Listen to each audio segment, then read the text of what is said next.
थेट NKTT महाविद्यालय of commerce आणि JTT कॉलेज ऑफ आर्ट्स यांच्या IQAC, NSS आणि DLLE विभागाच्या संयुक्त विद्यमाने तसेच NKT English medium school and junior college of commerce आणि सायन्स यांच्या सहकार्याने 22 जून रोजी आंतरराष्ट्रीय योग दिन उत्साहपूर्ण वातावरणामध्ये साजरा करण्यात आला।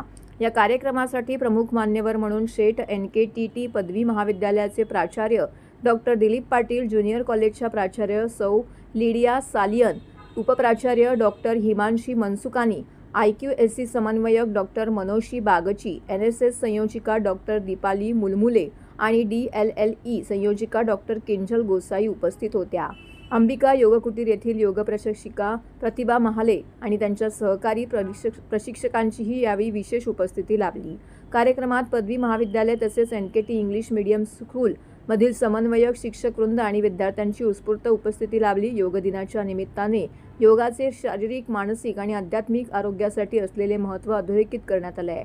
योगाभ्यासामुळे शरीर सुदृढ राहते, मन शांत राहते आणि एकाग्रता आणि सकारात्मकता वाढते असा संदेश यावेळी देण्यात आला आहे।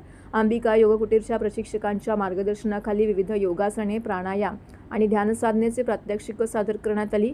विद्यार्थ्यांनी, शिक्षकांनी तसेच उपस्थित मान्यवरांनी मोठ्या उत्साहाने योगाभ्यासात सहभाग नोंदविला। कार्यक्रमातून निरोगी जीवनशैली, मानसिक स्वास्थ्य आणि दैनंदिन जीवनामध्ये योगाचे महत्त्व याबाबत जागरूकता निर्माण करण्यात आली। विद्यार्थ्यांचा सहभाग जर आपण बघितला तर विद्यार्थ्यांचा सहभाग अतिशय छान आहे।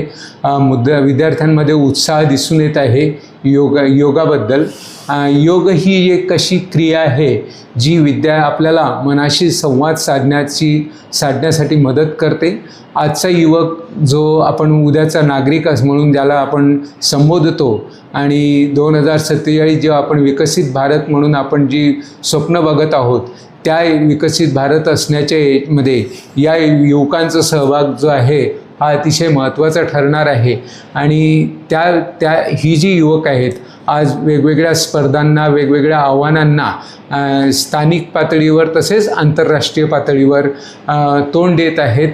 मग ते क्षेत्र क्रीडा क्षेत्र असेल, कलेचं क्षेत्र असेल किंवा विज्ञानाचं, तंत्रज्ञानाचं क्षेत्र असेल, तर ही वेगवेगळी क्षेत्र जी आहेत ही आपली विद्यार्थी आजची जी युवक आहेत, नुसते युवकच नाहीत तर युवतीसुद्धा अतिशय छानपणे या गोष्टींना सामोरे जात आहेत